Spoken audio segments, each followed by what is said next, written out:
All right.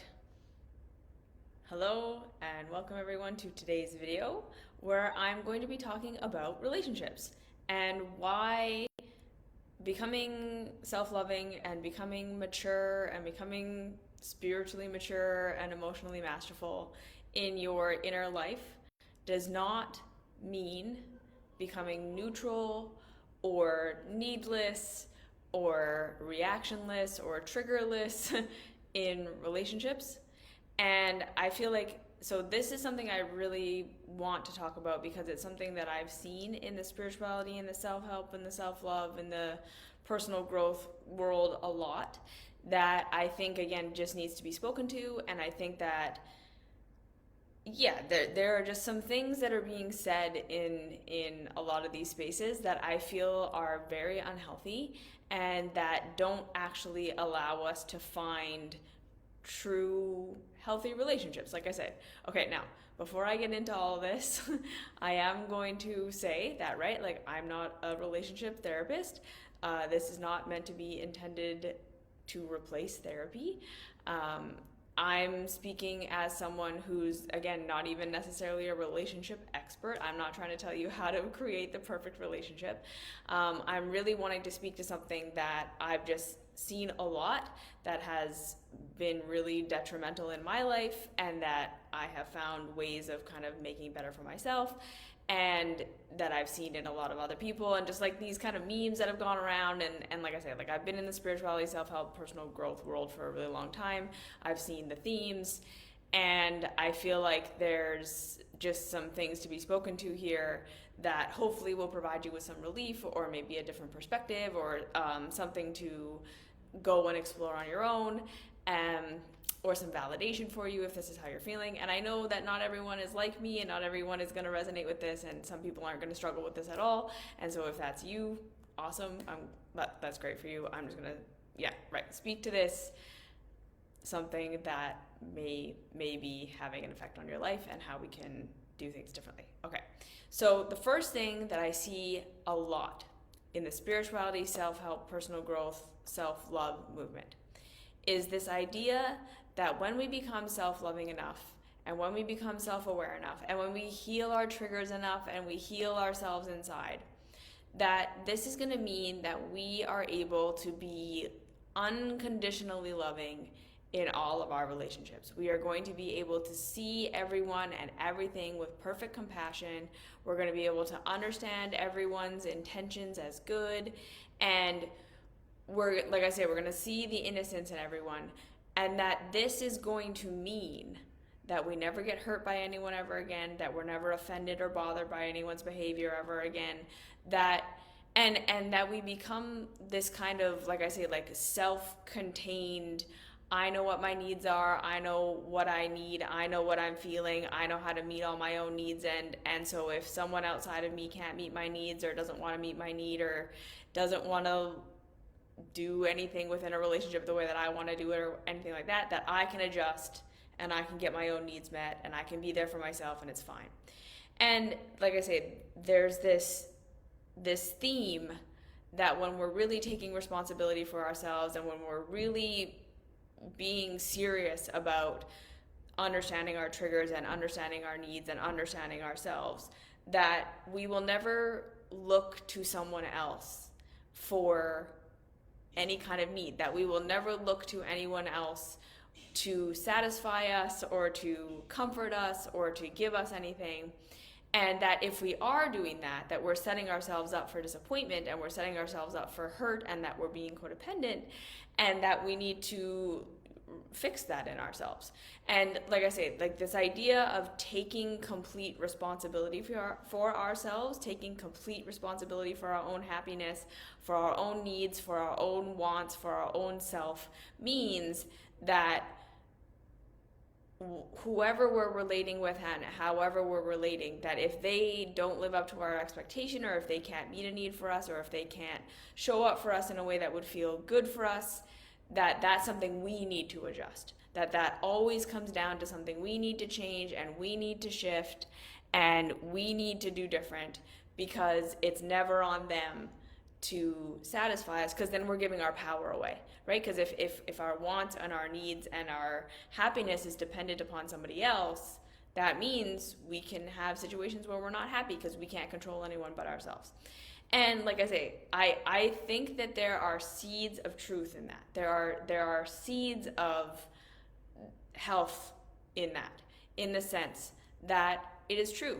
When we become more self-loving, when we become more self-aware, when we become more adult in our relating with ourselves, right? When we can start to understand, okay, these are the kinds of things that I need, these are the kinds of things that I want, these are the kinds of things that work for me. And we can start to understand that just because some particular person maybe can't meet our need exactly how we want them to in any given moment, that doesn't mean that we're stranded and that we're trapped and that we can't get our need met. That we can find other ways of getting our needs met, even when our partners or our friends or just the people that we're in relationship with can't meet our needs, that's a good thing. And I agree, right? We do want to be able to not feel like we're dependent upon the people that we're relating with for getting our needs met, as much as we can, right? We really want to, as much as we can, say, where I can get my needs met, I'm going to get my needs met. Where I can satisfy myself, I'm going to satisfy myself. Where someone can say, I can't do that for you, or I don't want to do that for you, we can understand, okay, that's okay. I'll do it myself. I can get it met myself. With the caveat, right, that we also have to understand that being a human, being alive, being here on this planet means that we are never going to be fully and completely independent. We are never going to be fully and completely self-sufficient. We are never going to be in a position where we can, at all times, get our own needs met all on our own. That is not what self-love is going to allow us to do, because, again, that is not a real reality in our lives. We are always going to be interdependent. We are always going to be beings who need things from other people that we can't give to ourselves, right? Like, at the end of the day, I don't grow my own food. I don't have the time and the resources and the energy to do that, so I am dependent upon other people who do that. I don't provide my own electricity. I am dependent upon others to do that for me. And as much as that can be an uncomfortable thing that we have to grapple with, the reality is that being alive and being in relationships means that we are going to have expectations sometimes that are going to be, we're going to get disappointed. There are going to be times when we need something or we want something from someone else and they aren't going to give it, and it's going to be painful. And that does not have to mean that we're totally disempowered. One second.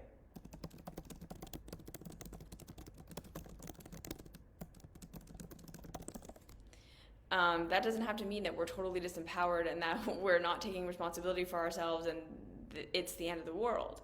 It's more that we just need to start to understand that, again, I think that when we take this idea that we're supposed to become fully and completely independent in our relationships, that we're supposed to become fully and completely able to meet all of our own needs at all times, that we're supposed to become these people who never get hurt by the actions of someone else, that what we're really doing is we're trying to protect ourselves from all pain. We're trying to protect ourselves from all disappointment. We're trying to protect ourselves from all vulnerability. And that is just not something that I think is possible within reality.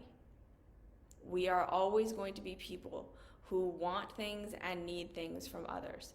We can learn, like I say, to meet our needs the best that we can.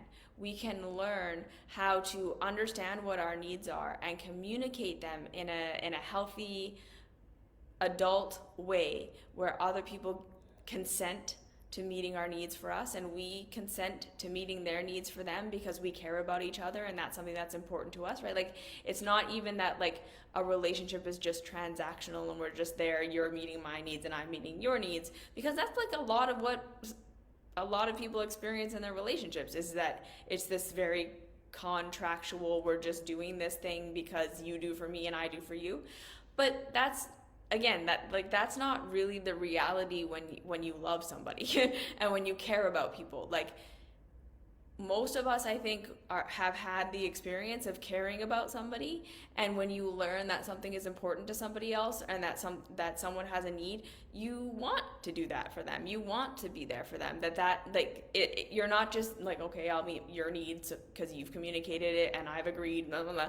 Like, we are empathetic beings. We are heart-centered beings. We are emotional beings. When we care for others, and when we're being cared for, there should be this sense that I want to be here for you. I like being here for you. I like meeting your needs.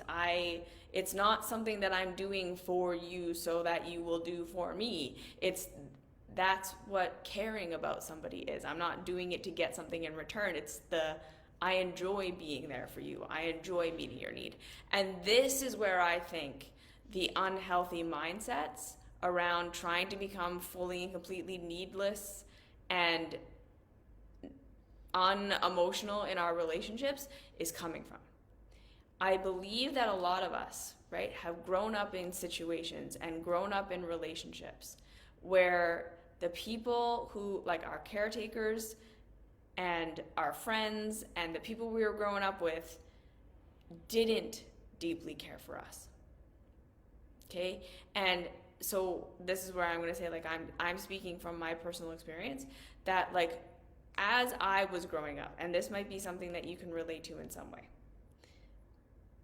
my needs and my wants were very much communicated to me in my household of origin, that it was a burden and it was taking away from everybody else, and that my needs and my wants were irritating, and it was very much communicated to me that the more that I needed and the more that I wanted, so the more my body was sick, the more I was emotionally needy, the more I was experiencing what they now I think call anxious attachment, just like feeling like, oh my gosh, no one's here, and I'm scared, and I'm anxious, I'm insecure, I don't feel like I'm going to be okay, so I'm constantly looking for that reassurance.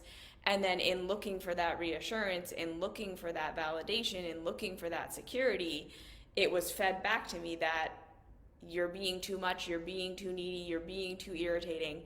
And I was being shown that the more I could just be neutral, the more I could just be calm, the more I could just not have needs, the more I could just be okay with everything and go along with whatever was happening and not be the whatever I was being, the more I was loved, the more I was accepted, the more I was protected from attack and all of these things.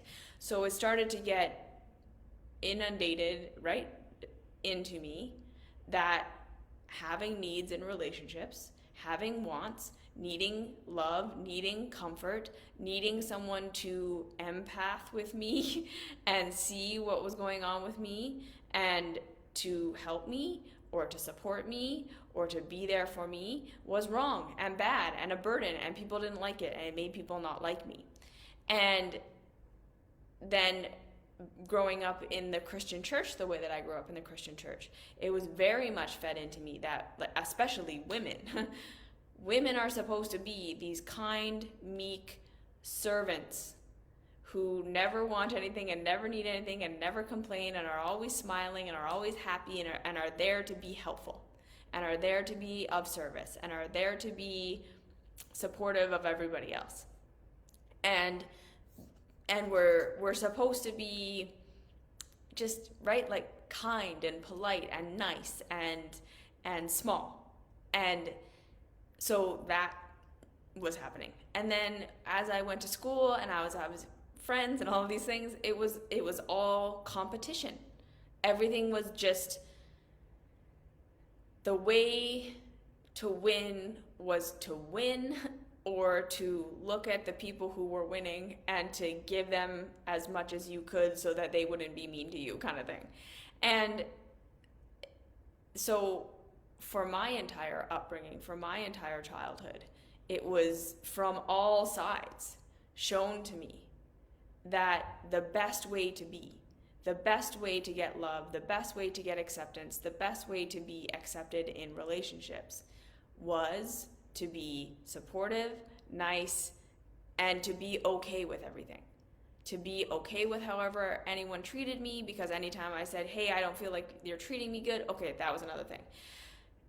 I also learned that anytime I tried to stand up for myself, anytime I tried to say, hey, look, I feel like you aren't being nice to me, I feel like you're leaving me out, I feel like you're only coming to me for counseling and guidance, but then when it comes time to like actually be friends or hang out, or if I need something, it feels like everyone's just like, man, I don't really want to hang out with you, I don't really want to like you, I don't care.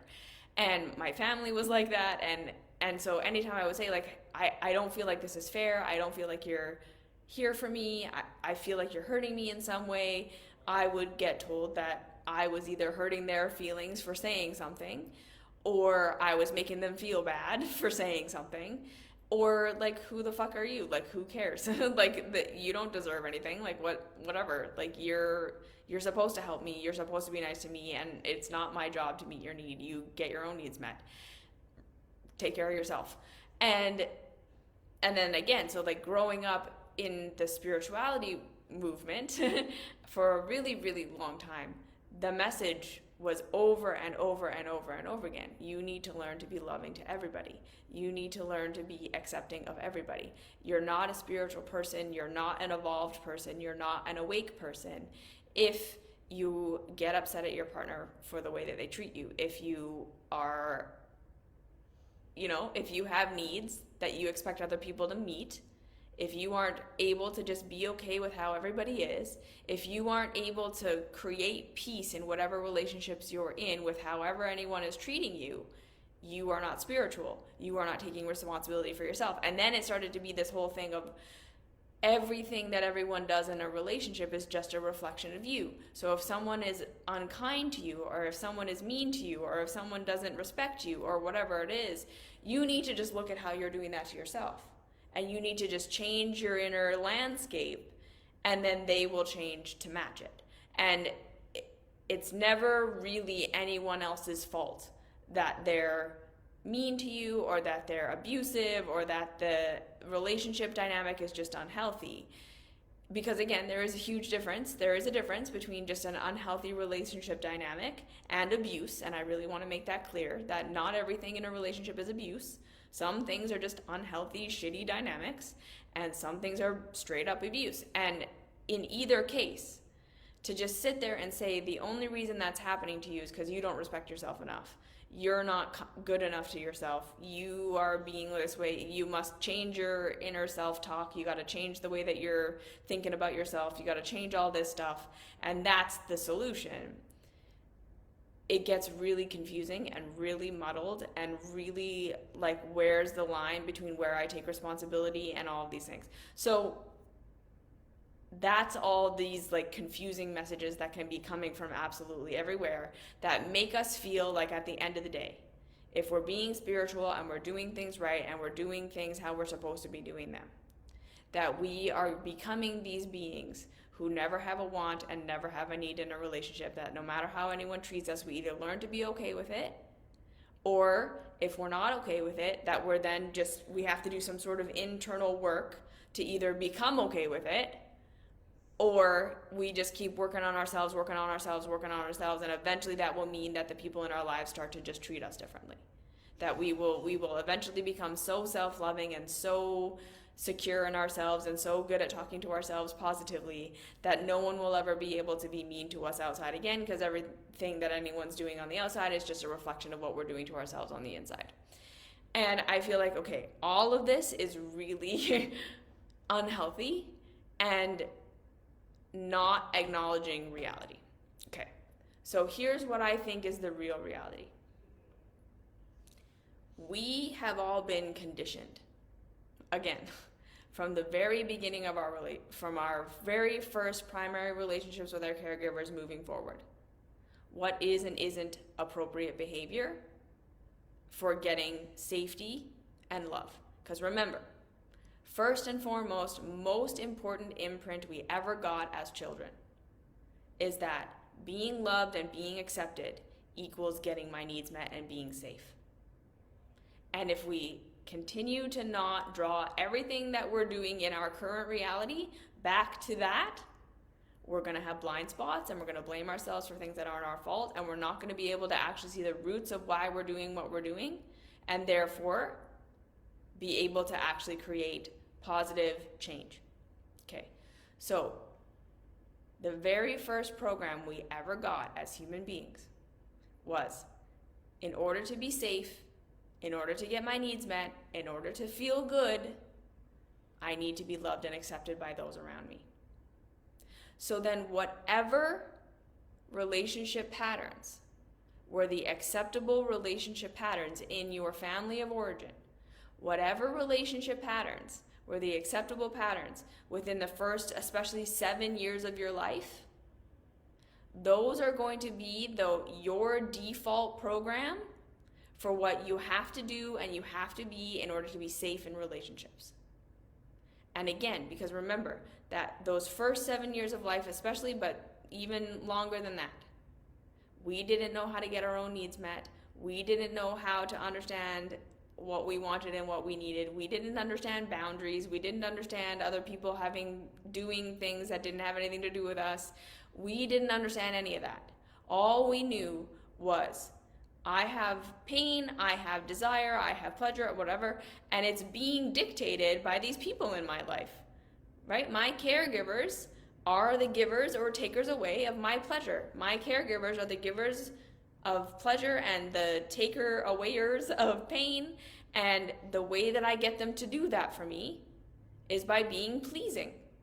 When they are approving of me, when they are taking care of me, when they are feeling love towards me, it's because they're understanding me and I'm doing what they need me to do so that they will be attentive to me.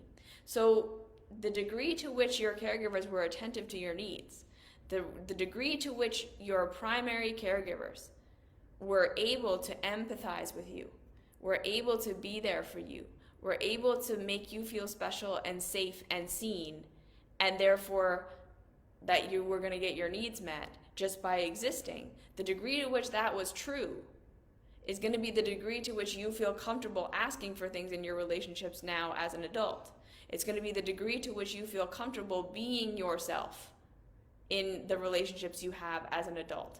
It's going to be the degree to which you feel like you are safe to express your needs and express your wants, and the degree to which you have a reasonable expectation of people understanding you and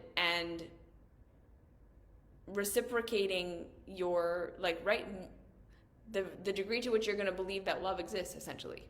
That love of people, even when loving you or supporting you or being there for you is inconvenient, that they still want to do it because they care for you.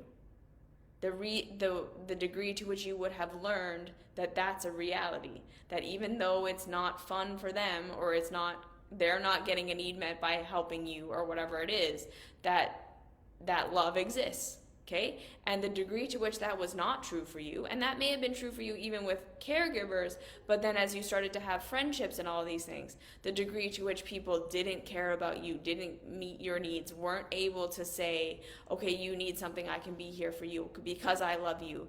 This is not a burden on me. This is not something I have to do. I want to do this for you. Is going to be the degree to which you feel like your needs and your wants and your desires within relationships are valid, and that you can have these wants and needs and be down sometimes and not be pleasant, and it's still safe and okay, that you can be okay, right? So this is where these ideas first come from. We learn them based on how we were treated, because it would not make sense that we would think, yes, it's totally okay for me to have needs, it's okay for me to rely upon others, it's okay for me to be unpleasant sometimes, or to be loud, or to be angry, or to be sad, or whatever. It's totally okay for me to be that way. But my caregivers and my friends all react to me poorly when I do that. Like, there's no way we were going to have that. Because again, your caregivers and your friends and the people around you when you were young reacting to you poorly was an existential crisis, was an existential threat to you. So there's no way that you learned any form of behavior that got you rejected or abandoned or abused in any way by your caregivers or anyone who was close to you in your young childhood. There's no way that you were going to be able to register that behavior as being okay, as being valid, as being a part of being a human being, right? And then we had to learn ways, we had to learn strategies, we had to learn defenses against having those needs, against having those expressions, against having those wants, against having those emotions, because we were trying to make ourselves pleasant, we were trying to make ourselves acceptable so that we would be loved. That was our backdoor way of trying to get that need met. So if we were angry about something happening, right? Because anger isn't just a thing we were reacting or responding to something.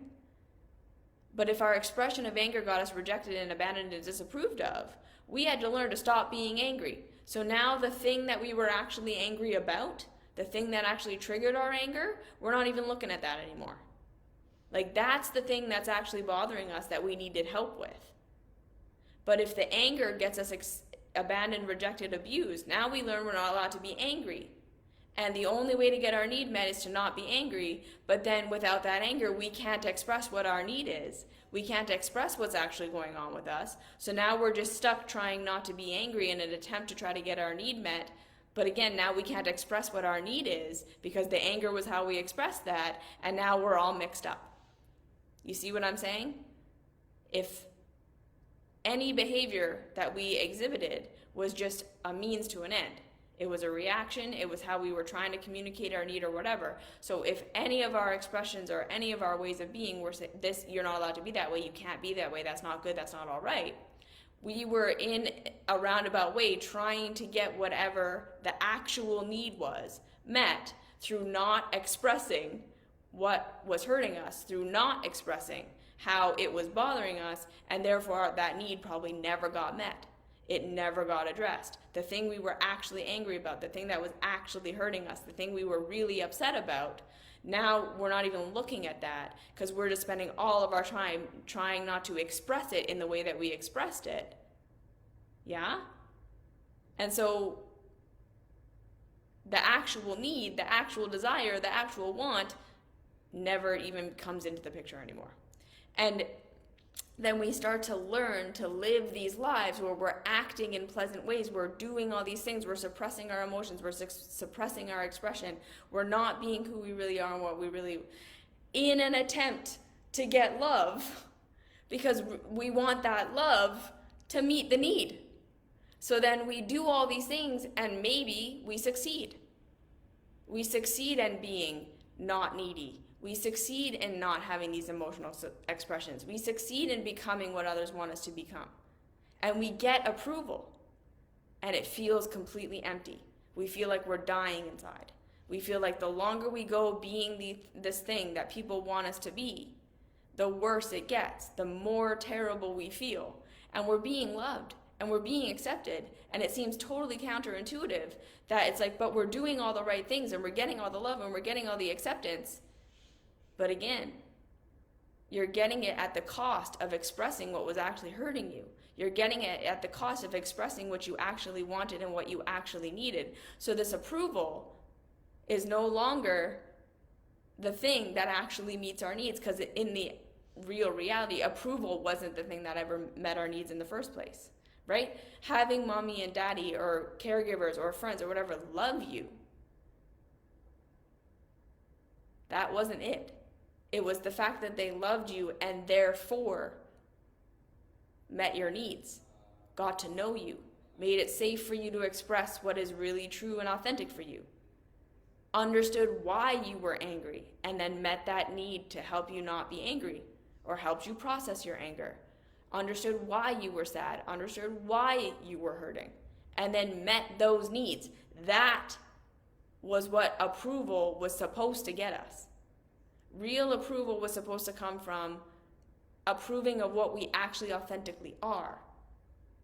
Because that's how we then understand what our needs are, why we're acting the way that we're acting, why we're angry, why we're sad, why we're expressing whatever we're expressing. And it doesn't even have to be negative, right? Why we're expressing as our true, real selves, why we're expressing our artistic nature or our personalities or whatever it was. And that being safe and that being nourished and that being fostered was the actual end that we were looking for. You see? So the more we had to suppress ourselves, the more we had to pretend not to have needs and not to have wants and be pleasant and meet other people's needs and all of these things, we were doing it to try to get approval, because that approval was supposed to mean now I'm seen and I get my needs met and I get my stuff validated and I get my stuff dealt with. But of course, the more you're not being your real self, the more you're not allowed to express your real emotions, the more your authentic nature doesn't get to be seen. Your actual needs and wants don't ever come to the surface. And therefore, you constantly feel upset. You constantly feel terrible because what's actually going on with you is never being addressed. Right? So then we take that into our adult relationships, where we express ourselves and we present ourselves as being these pleasant, kind, or whatever it was that we had to be in our household of origin. We are expressing this false version of ourselves because we've been trained that's what gets me approval. So then people come to expect that that's who we are and that's what we want and that's everything about us. And then when that's not reality, when we have an emotion, when we have a need, when we have an expression, people are like, I don't want to deal with that. That's not what I signed up for. This isn't who you were. This isn't who you are. And then again, we live in this kind of like really, because so many of us grew up not getting our needs met. So many of us grew up not having a safe place. So many of us grew up never being able to be our real selves or whatever, that we all just hardened and became these independent, I'm fine, I'm just out for myself. I'm just going to look out for number one because no one's coming for me and no one's loving me and no one's here for me. So why should I ever have to be there for anyone else? Why should I ever have to show up for anyone else? It's too hard, it's too scary, I don't even know what I want. I don't even know what I need. I don't even know how to meet my own needs. So then spirituality comes in and says, yes, that's right, that's the answer. Right? Just be fully and completely on your own side. Be fully and completely believing that you can meet all of your own needs, and it's never anyone's job to love you, and it's never anyone's job to meet a need for you, and it's never anyone's job to anything for you. So that you are taking full and complete responsibility for yourself, so that you can never get hurt. So that when someone disappoints you, or someone lets you down, or someone doesn't meet your need, or someone's mean to you or whatever, you can turn it in and say, okay, well, I'm going to take full and complete responsibility for that. That was either my fault for needing something, my fault for wanting something, my fault for expecting something, and therefore I have power over it. Or this is a bad thing in me that I need to fix in myself. Right? Like, I shouldn't have that need. I shouldn't have that want. And this trigger was my own fault, and I shouldn't have been like that.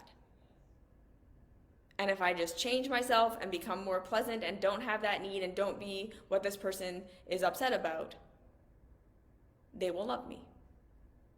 And I will continue to work on myself, to try to change myself, to have less needs, to be more okay with however they are right now, to just accept their behavior of me, to when they push back on my needs and when they push back on my wants, they're right. I shouldn't be like that. I shouldn't have that. Right? And then again, on top of that, we're all so conflict averse. We're all so afraid of, again, someone being upset with us. We express our need and they're like, no, I'm not going to do that for you.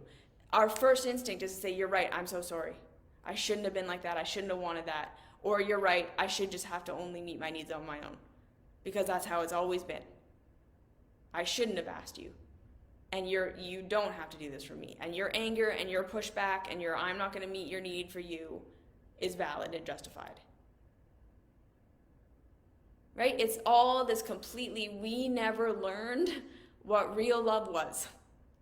We are all interacting in this weird, either codependent, I need to just be and do and express whatever everyone else wants me to be so that I will be loved, thinking that that's going to be what we want, when really that never leads to what we want, because the more inauthentic we have to be in order to get love and approval, the less we're ever going to feel fulfilled or actually filled up by that approval, because again, that approval is not allowing us to be our real selves, which is the thing we really want. That approval is not allowing us to understand why we're angry so that we can deal with it, which is what we really want. That approval is not helping us understand why we're sad so we can deal with it, so we can get what we really want. You see, the approval in and of itself is always going to feel hollow, because the approval isn't what we want. The approval is the co-regulation so that we can figure out what we really want, so we can figure out what we really need, because that's what that was supposed to be in our childhoods. We were supposed to get approved of no matter how we were, so that our caregivers would co-regulate with us and then understand what was going on with us, what we needed to express in a positive way, or why we were expressing in a negative way what was really going on, negative in quotes, because it wasn't negative. When we were angry, when we were sad, when we were temper tantrum, whatever it was, we had a need. And our caregivers needed to see what that was. We weren't just acting out. We weren't just doing it for no reason. That's the reality. So being approved of was a means to an end. It wasn't the end in of itself. Being approved of doesn't keep you alive. Being approved of so that you were understood, so that your needs could be seen for what they were, so that you would get those needs met through people who could meet your needs when you couldn't meet them for yourself, was the end. So again, the more we have to pretend to be something that we aren't, the more we have to suppress our emotions, the more we have to not be authentic in order to be approved of, the more hollow we're always going to feel in relationships, because again, the need isn't getting met. Approval isn't the need. Approval is the matrix, as I've always said. And then again, right, this idea that when we have experienced relationships where forever we were never empaths, people didn't care. It was very much expressed to us that I don't care what your needs are. I'm not here to meet your needs. I don't want to meet your needs. The more we are going to have internalized that our needs are wrong and bad, that our expressions are wrong and bad, that who and what we are isn't okay, and then we are, because of our patterning, going to be attracted to relationships that mirror those same relationships we had in our childhoods. We are going to be attracted to the people who also reject us the way that our caregivers rejected us. We are going to be attracted to the people who expect us to be the same people our caregivers expected us to be, because, again, that's not because we're just adults who are making bad choices in our relationships. We're doing that because those are the patterns we understand. Those are the patterns that feel comfortable and safe to our nervous systems. We adapted to that environment as much as we could. And now a different environment, even if it's healthier, even if it's safer, even if we can get our needs met in that, even if we are in an environment that isn't like, in real reality, our old relationship dynamics, we are going to want to recreate those dynamics subconsciously, because something different might not be better.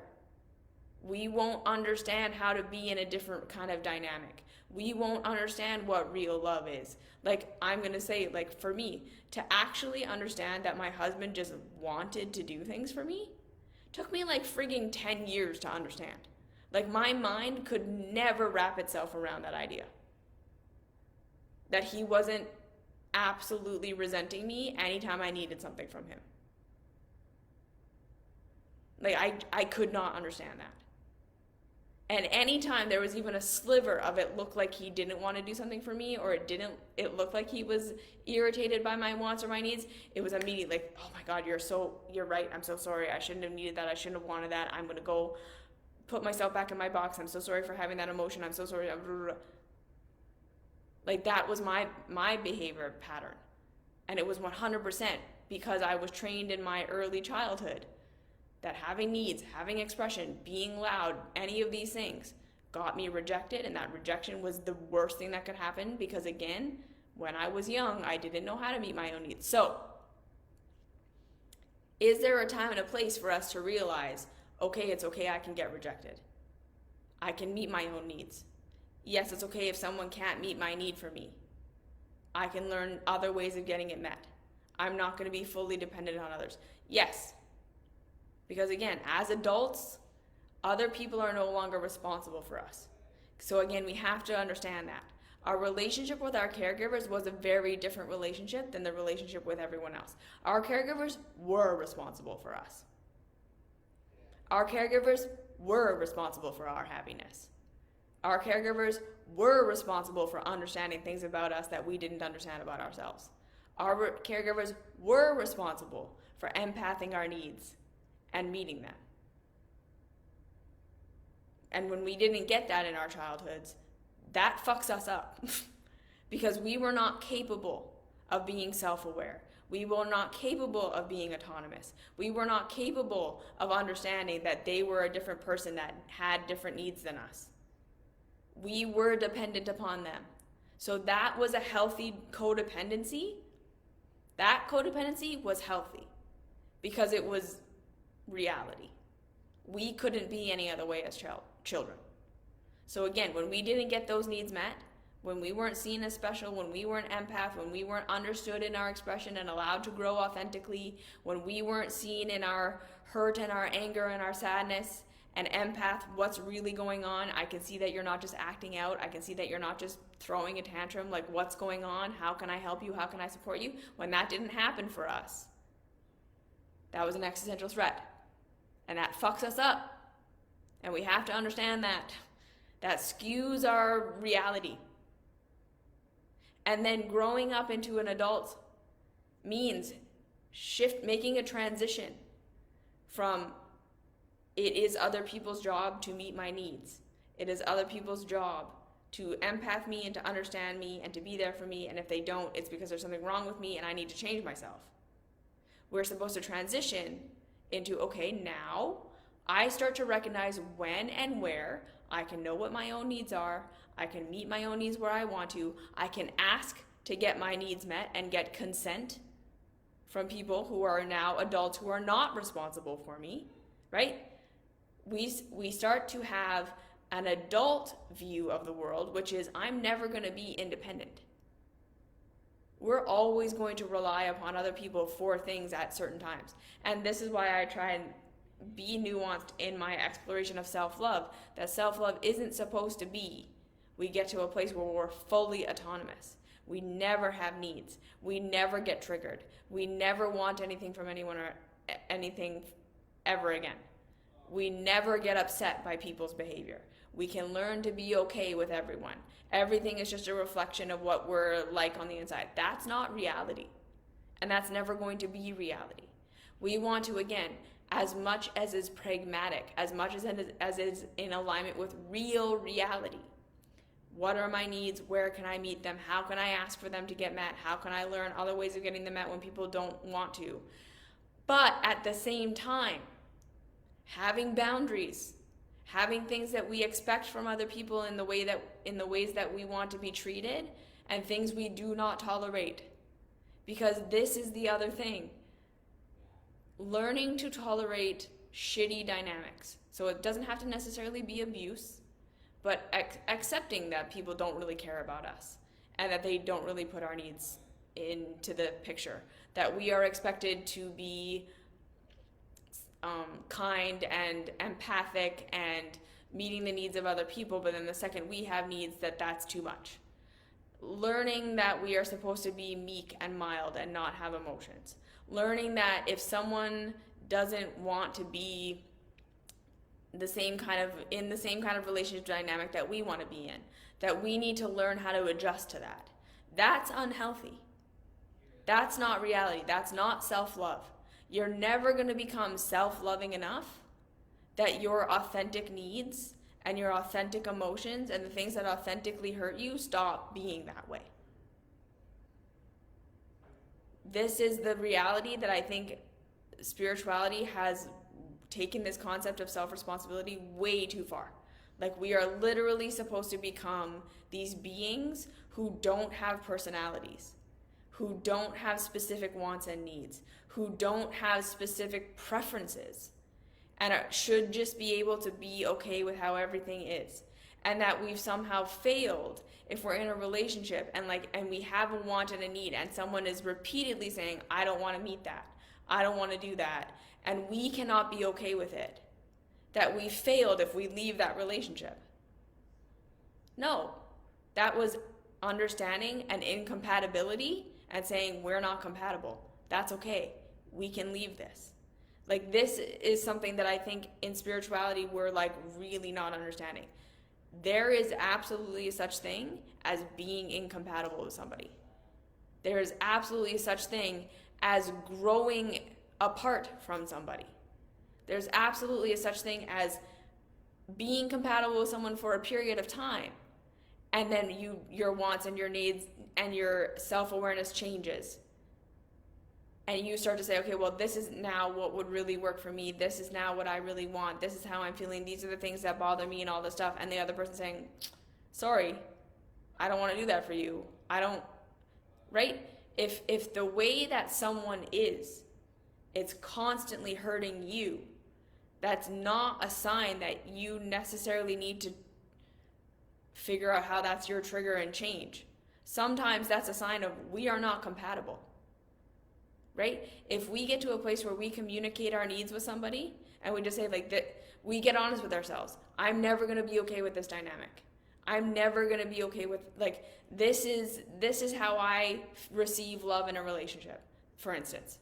And if that person says, that's never going to be something I'm interested in doing, I don't have any interest in meeting that need for you, and you're asking too much of me, we're allowed to say, okay, we are incompatible. It's nothing wrong with you. It's nothing wrong with me. We just don't work together. You see what I'm saying? If you want to travel and the person you're with is like, I'm totally good being here, and there's no kind of like, okay, well, I want to travel a little bit and I'm totally fine to travel without you and all that stuff, like that negotiation can happen.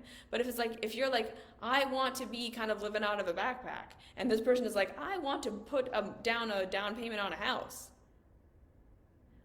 don't force yourself to try to make that work. Right? Like, it's okay to just say, we're not compatible. And then again, those are kind of the more obvious things. But like on an emotional level, if the way that someone lives and their personality or whatever it is hurts you over and over and over again, it just hurts and hurts and hurts and hurts and hurts. And again, sometimes it's true. Sometimes it's trigger, because there were things that Marcus used to do. No, he still does. It is totally a part of his personality to be loud and expressive when he thinks something is funny, or loud and expressive when he gets hurt, and all this stuff. And because of my conditioning, I was like, Marcus, you cannot be that way. You have to learn to just be stoic. And it caused me anxiety every time he expressed like that. I'm so glad that he didn't change himself for me. He was like, no, this is how I am. And that actually helped me to see that my conditioning was unhealthy. So there's that, right? We have been able to figure stuff out, that the things that we thought maybe were incompatibilities, just, it was trauma and things could change. And then again, right, there are other situations where just the things that we want and that we're comfortable with in a relationship are never going to be the things that the people that we're relating with right now are going to be able to provide for us. If we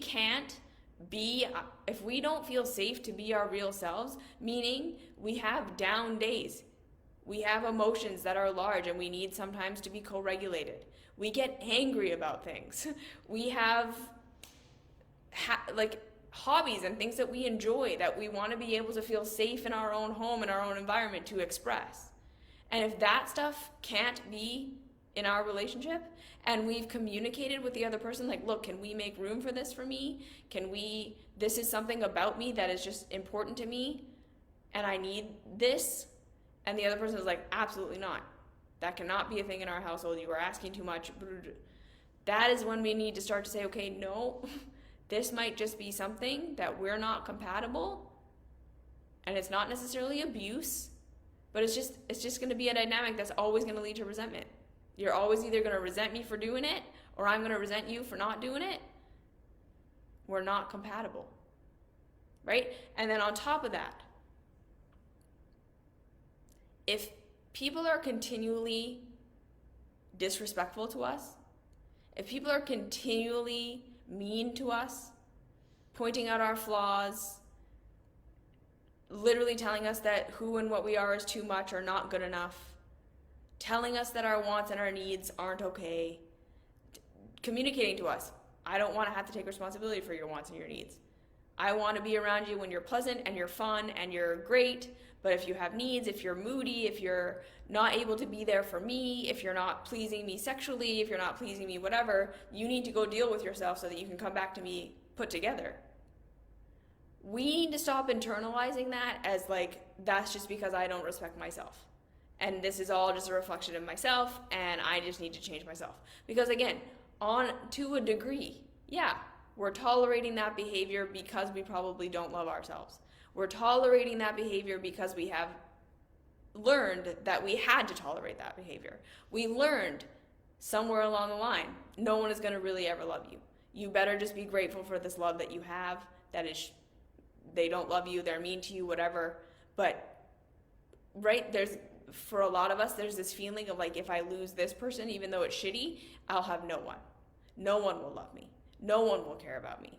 And that was me too. I had that too, where it was like literally I was tolerating a whole bunch of abuse in all these different relationships because it was just coming down to like, because if I don't, I'll just be totally alone. And for me, I kind of had to go through a period of time where I was like, fine, if I'm going to end up totally alone, I'd rather be totally alone and actually be allowed to be myself than have to tolerate these shitty relationships. And again, a lot of it wasn't abuse. It wasn't any, it was shitty dynamic. It was codependent dynamic. It was, if I just keep being what this person wants me to be, they'll be nice to me, and that's better than being myself and being rejected.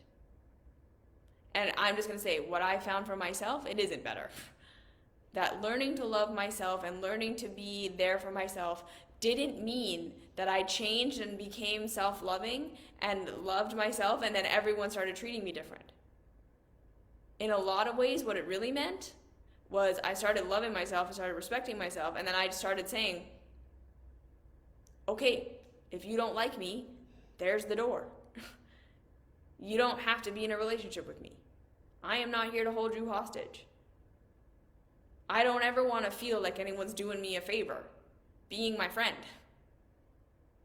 And I started to love myself enough that I was able to say no to things, that I started to be able to stand up for myself. And there were times where I had to ask for what I wanted and what I needed in my relationship with Marcus and in my relationship with others, and I got pushback. And I started to love myself enough where I was like, no, right? Where your pushback in the past would have made me go in and say, yeah, you're right, I shouldn't want this, I shouldn't need this. I started to be like, no. No, this is a legit want. This is just who I am. I'm never going to not be this way. I accept this about myself. Now, if this is not something you can accept about me, if this is not something we can make an adjustment for, we need to change the dynamic of this relationship. I respected myself enough to own my wants and my needs, and to let the people who didn't want to meet them, or who found that a burden, or who wanted to make me feel bad about that, leave. And again, I know that sounds so much easier said than done. And that took a lot of work. And I just want to say that, like, I promise you, losing people who don't care about you, losing people who you constantly have to perform for, like this feeling of like, if I'm my real self, I'm going to lose everyone, and that's going to be the end of the world, I promise you will find out that it really just isn't. That you are more capable than you actually are. And then again, This is not to say if we're in relationships where we're actually unsafe, where we're actually being abused, because that's another thing. Like that's why I wanted to say there's a difference between a shitty dynamic, but you're not unsafe. And if you lose this person, you're not in physical danger. You're not in, like, maybe they might like say bad things about you behind your back and all the like, but you can be okay. You see what I mean? There's reasonable people are shitty and we kind of fuck with each other and it's like shitty and hard, but we can be okay. And this person is making it so that you are actually unsafe. Like they have access to your finances or whatever it is. And that's a different situation. So that's not what I'm talking about. And I want to be very clear about that. If we're actually in a situation where we're set to be like physically harmed or financially harmed or something really bad is going to happen to us, we need support in that situation. That's not just love yourself and get over it. I am not saying that. Okay? That is a very real situation. And again, it is not your fault that you are in that situation. You were trained on some level that that's what you deserved. It was probably a slow trickle, right? The person didn't abuse you on the first date. It was a slow, over time, we get entangled, our psychology is messed with, we are made more and more vulnerable, and then we get into these situations. People don't choose that. And I really want to remove the stigma of that. If you're in an abusive relationship, you're not there because you just made a bad decision and you're stupid and you don't love yourself enough. And that is where that meme of like no one can treat you as bad as you're treating yourself or whatever it is, this no one can treat you badly if you're not treating yourself badly. Untrue. That's such an oversimplification. It's not okay. It's very victim blamey. And there you can be a victim because again, if you were raised in an environment where your needs weren't met and you were trained that you don't have any rights and no one cares about you, and then you're gonna be attracted to those same people as you grow up because that's the dynamic your nervous system is comfortable with, and then you're slowly gonna be roped into these unhealthy relationships that become abusive over time. You see, it makes perfect sense that you ended up there, and it is not your fault. And yes, you have power, and yes, there are going to be things that you can do, but it's not the same thing as saying you have power and that means you could have avoided this and this is all your fault. It just isn't. It's not. And same thing with the shitty dynamic. We don't just choose a shitty dynamic because we don't love ourselves because we're just shitty at self-love. These are relationship patterns that have been set in our bodies and in our brains and in our minds as being what reality is. And then that's how our perception machine have been filtering people out who wouldn't treat us like that because they don't match the imprint of how we understand relationships to be, and we're only choosing the people that match the shitty relationship dynamics we've always been in. And then over time, again, we're constantly being told, I don't want to meet your need, that's not okay, and it's reinforcing everything we believe that we were taught as children, and then it feels like everyone is like that, and that if we were to ask for something else, or if we were to want something else, or if we were to have different needs, that we would be totally alone. That if we don't learn to just get on and get along and spiritualize it out of ourselves and learn our triggers and just learn to be okay with everyone and everything, that we're going to lose this relationship and therefore lose everything. Right? That's a whole pattern. That's a lifetime of shit that got us to where we are right now. And we have to understand that. So this is why the message is always start with compassion. Where did you learn these things? How has it been reflected to you that this is the only way that relationships have ever been for you? Because that was my thing too, right? I totally felt like, no, I have to be codependent. I have to be these ways. Because look, there's evidence. Every time I'm different, someone gets mad at me. Someone doesn't like me. I lose people. And that was true. And I did have to lose people. And I did have to lose relationships. And I did have to realize that there's no such thing as being what everybody or anybody wants me to be. And sometimes that means I'm just not going to have friends. I'm just not going to have these friends. Sometimes that means a shift in the way that me and my husband relate to each other. Sometimes that means asking for things and it being uncomfortable. Sometimes that means setting up a boundary and having someone push back and me having to say, no, I'm going to hold it anyways. You can get upset if you want. And learning to be okay when people were upset. And seeing, right, I wasn't in an abusive situation where I was actually putting myself in harm's way. I was just in a shitty dynamic where it was going to be emotionally tumultuous. And those are two different things. So learning to work with my nervous system and be there for myself and love myself through the tumultuous, uncomfortable, emotional stuff, that was paramount. And like I say, that is very different from an actual abusive situation where you're not safe. And so I'm not trying to equate these two things. They are not the same.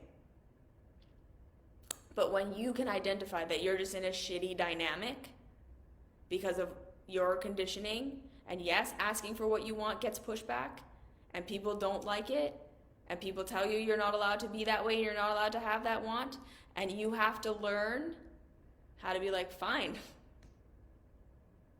reject me then. Be uncomfortable. You have to let people be upset and realize they don't have to be with you. They don't have to be your friend. They don't have to stick around.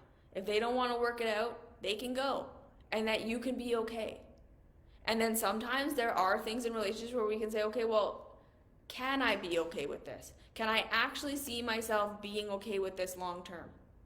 Maybe it's not what I think I want right now, but is it actually hurting me because it's like really actually something I want and I need and it's a non-negotiable? Or is this something I can adjust?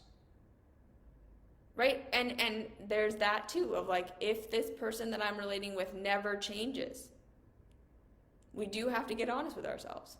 Is this something I can be actually okay with? And that I, as an adult, choose to accept right here, right now. I'm going to stop being upset that this person is this way. I'm going to stop expecting them to be a different way. And it is on me to learn to just be okay with it. And if that's something you can actually do that. But if it's not something you can actually do, if you're like, no, if they stay this way forever, it's always going to hurt me, that's when we have a conversation. Is this something that you can change? Right? If it's a behavior towards you or whatever, like, but again, like if it's like a personality trait or whatever, we don't want to be in relationships where we're constantly waiting for the people that we're relating to become their higher selves, or to grow or to change. And especially in ways that they're not expressing they want to grow and change. Because there are going to be times and places where people are unhealthy and they're doing unhealthy things.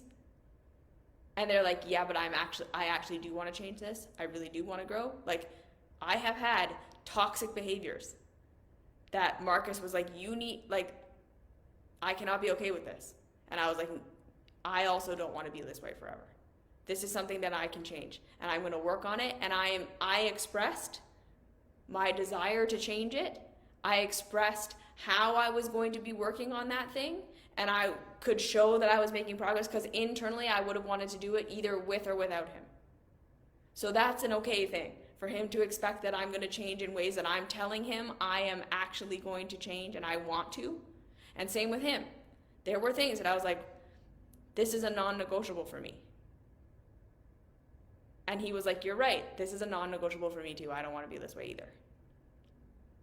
And we had times, like both of us had things that were just shitty, immature, that we needed to grow and change, but we can ride that together. You see what I mean? I could have space for him to learn through that. He had space for me to learn through it. Like, and then there were things that I had to just say, nope, this is what I am.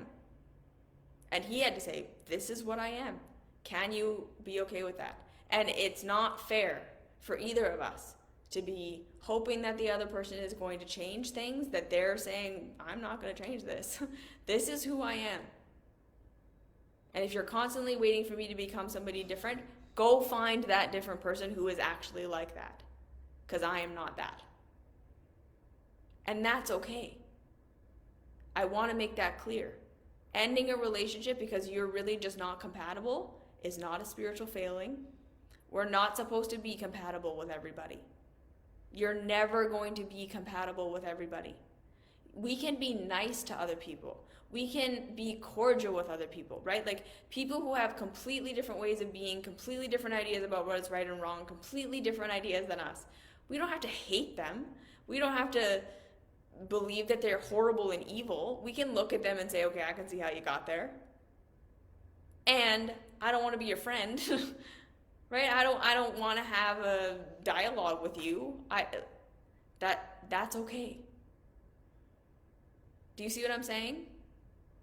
And just because someone is treating you shitty doesn't mean you're just going to change yourself enough that everyone's going to treat you different. That's not how that works. You're going to have compassion for yourself for where you learned to tolerate that behavior. Because you didn't just start tolerating it because you don't love yourself and you don't respect yourself. You learned that somewhere. That's how it was for you. And then, like I say, there's going to be that existential fear that if we actually ask for what we want, if we actually stand up for ourselves, if we actually express ourselves, if we actually start to let ourselves be angry and sad and all of these things so that we can start to understand why we are that way and what the need is under that. Because again, a lot of us are just going to be afraid to be angry and afraid to be sad and afraid to express our emotions because we never even learned that it's not the emotion that's the thing. The anger, the sadness, the outburst isn't the problem. That's the symptom of the problem. We're doing that for a reason. And we have to learn to start to say, okay, why am I angry? Why am I sad? What's really going on? What are my real needs? What am I not okay with? And that might be how you discover what you're not okay with in your relationships. That might be how you discover what your wants and your needs are that need to change. You make it safe first. And then the way your relationship dynamics change is because you start asking for different things. You start putting up boundaries where you didn't before. You make different choices. People, and then the last thing I want to say is sometimes people are just hurt and not good inside, and they are treating you shitty, not because of you. And this, I think, is the big thing that I wanted to say today, and I finally got here. Not everything that everyone does around you is a reflection of you. Not everything is about you. Sometimes people are shitty to you because they are shitty inside. Not because they're shitty people and we hate them, but because they have their shit going on and it has nothing to do with you. Sometimes a person is not going to be able to respect you, not going to be able to respect your boundary, not going to be able to be kind to you, not going to be able to be giving you room to be yourself without feeling offended and all these things because of their shit. And it doesn't matter how much you change yourself, how much you love yourself, whatever. They aren't going to change how they respond to you because it has nothing to do with you. And we have to start to understand that that's a thing. Not everything is because of you, and sometimes we just need to put up a boundary with somebody. If they're constantly rude to us, if they're constantly pushing our boundaries, if they have no capacity to be kind to us because of their own stuff, we can say, look, I love you, but no, this isn't about me. This isn't because I don't love myself. This isn't because I don't respect myself. You are not pushing my boundary because I have a weak something. This is a you thing. And we just have to say, I love you, but you are not a safe space. You are not a safe person. And then we decide for ourselves, right? Is this a person I can still have in my life and just know that they're going to be this way? And I can tolerate that, and I can expect it, and I can have a little bit of a wall or whatever? Or do we have to say, look, you're going to be this way. You can't change it. It doesn't seem you want to change it. So there's the wall. We have a boundary. I don't hate you. I understand. You're not evil. You have your shit. But your shit is puking all over me and you can't control it. I don't want to deal with it.